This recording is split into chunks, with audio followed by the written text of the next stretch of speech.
Shouldn't be surprised when you mix reality with weight loss and entertainment that the results are not going to be what is expected and what you have seen when reality TV comes to light. Now, this should be no shocker. If you've listened to the things I talk about here, I talk about why weight loss isn't something to be looked at as just a short-term thing. It's something that has to be ongoing, that turns into a lifestyle. Unfortunately, on TV, when you see these shows, they don't tell you what really will happen. I know so much about how weight loss is not just about what's going on, but how is it going to work for you for the rest of your life, is because I've been doing this for 12 plus years, and I'm Lee Agbohlah with Ultimate Performance. In this video, I will share Fit for TV, the reality of weight loss, and how this affects you on your journey, and how to take away the takeaways from the show and put it into reality. Now, Fit for TV was about a documentary that at the time of me watching was #1 on Netflix for that was trending. Now, I guess you could say it's really a mini series. There's some episodes and it talks about the contestants. It talks about a lot of things that happen with it. I'm going to keep this more short as far as keeping it just at hand of what you should look at and why it did not work out for the contestants and why it's not something that is right for you. First and foremost is the thing that I talk about is most important with you do with your fitness is sustainability. Now, you heard from the contestants talk about how they were forced to train 8+ hours a day. Now, for many of you listening, that is a work shift of time that they put into their fitness a day. Let's not even talk about the consequences of overexertion to your health, but just the reality of it, time, commitment to be able to lose that weight is not something you can expect for yourself. I talk about how time is something that we actually want to modify for our lives to fit our busy schedule. You have a lot to go on in your work, your business, your family, and everything else that life throws with you. So how is it going to be possible to commit so much time to working out? And this is why I talk about, I don't believe that you should have to work out twice a day, working out 2 hours or more, trying to get the weight off. Because as you see with The Biggest Loser, they were doing things as far as working out way past what is expected that you can be able to do. And that's what sustainability is about. If you don't put within your fitness something that you can do throughout your lifetime, doesn't matter where you sit in life, where you may get more busy, things can may affect you in your life, your personal life, that may cause more of your time. You need to be able to fit fitness into that. And within weight loss, I don't believe in doing things that are going to make you lose a bunch of weight, but you can't keep it off. As you see there, for many, they regain more weight than they originally lost. Now, this is something I had learned while I was in college. The Biggest Loser had already been big by that time, but we talked about things as far as studies that were showing how these people were gaining so much weight. And there were other things that I had watched in school that covered it. Wasn't before the hype of like Netflix and different documentaries. So probably didn't get as much noise as it is getting now, but I knew then that this stuff wasn't sustainable. I never was into the show, even someone that was into fitness, because I didn't like how that was making people do that. And that's one thing about challenges, right? Some of these crazy challenges you may do, is this sustainable? Is this something that you're gonna be able to continue to do? If not, get rid of it. So the first thing that they fell for was not the sustainability, and this would cause issues. Number 2, which is part of it, is they never worked on creating habits. Habits is everything in life. Doesn't matter what area of life you look at, you have to have habits that lead to success. The most successful people in any area that you may look in life that you look at as being a model is because of consistency. They're the model of consistency, and with their habits, are able to do it. So the fitness individuals you see that are doing it the right way are doing it because of habits. Habits is what has allowed me within my fitness to be at the level I'm at. even dealing with injuries or different setbacks I might have had to go with so far in my journey, the habits has always helped me win. And the same thing that I instill within the coaching clients is putting the habits. So over my 12 plus years of coaching and coaching hundreds of individuals, I'm making sure that they're understanding how to build habits, because habits is what's going to last. As I talked about in the beginning, we have to have a healthy lifestyle. The lifestyle that you dream about, and the habits have to be a part of that. If you try to do without habits, you will be a statistic. Not just people in Biggest Losers are the ones that are regaining the weight. We know more than 90% of people after successful weight loss transformation within 2 years are gaining more weight than they originally lost. It's because they're lacking this part there, and that is the habits. So in the contest, when you're having it for entertainment, they're not going to talk about habits. It's not sexy. It's not entertaining.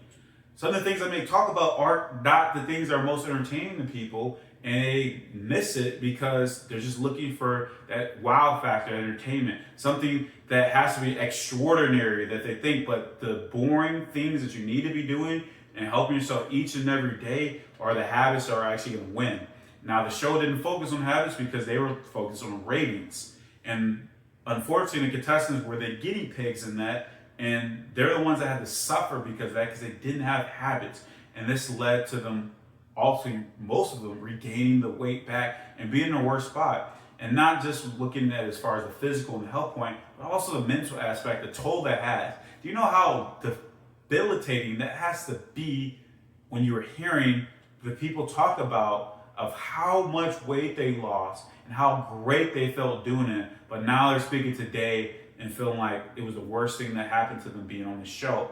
It's because they don't have the habits. We need to make sure that for you and your journeys, build habits that are sustainable through your exercise, your fitness, your sleep. We got to have that be a part of it. And the third thing that wasn't part of Fit for TV within the contestants with The Biggest Loser was that personalized fit for themselves. They lumped everyone as being the same. They're just obese, they're lazy, and they all need to lose weight. They put everybody in the same group. They made them look like they were less than what they were because they were struggling with obesity. Obesity is no different than any disease that we're facing right now. And it's something that is going to kill more people because obesity leads to a mirage of other factors that people are going to struggle from. And we're talking about things as far as we know: heart disease, diabetes, cancer, high blood pressure, and the list goes on and on. So we understand that that has a debilitating effect on all of your health, and you'll continue to struggle with it, obesity. But they didn't handle it as a disease for these people. They made it more of like they were just someone that didn't understand how to work hard, and that they were less than what they were. In all reality, they had personal things that they were struggling with that they haven't been able to work on, but that's why you have to have a personalized fit to work on those. So you really have to identify what are the things that you're struggling with. What is causing you to have those days where you are binge eating? Now, binge eating is something that is causing us to do that. And we have to tackle, why do we binge eat? Why are we eating like that when we know we don't need to eat like that? How can we control that? What are the emotions that are driving us to find comfort in food?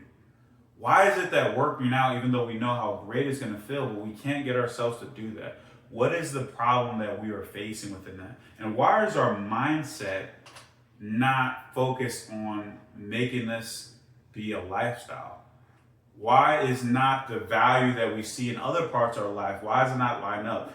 Many people that struggle with obesity are very successful in a lot of other areas of their life. Just like everyone else, we all have our struggles, but we have to be able to work on that. So when I'm coaching, I'm working on personalizing. Now there's principles that I know within majority of people that come to me that are wanting a transformation are going to deal with, but we still have to work on that personal touch to remove those barriers, those restraints that are holding each individual back. So within that, they didn't really have that aspect where they had someone working for them to help them. Now, the doctor, I think it's Heisinger, I want to make sure I'm not pronouncing it wrong, but I think he was the only one that was advocating it. But if you look from that standpoint, he really didn't have the support of course, the production crew and the trainers there to really do what he felt was best for them. And that's what we are talking about. Sometimes it takes a team. Have a doctor, your coach, your family.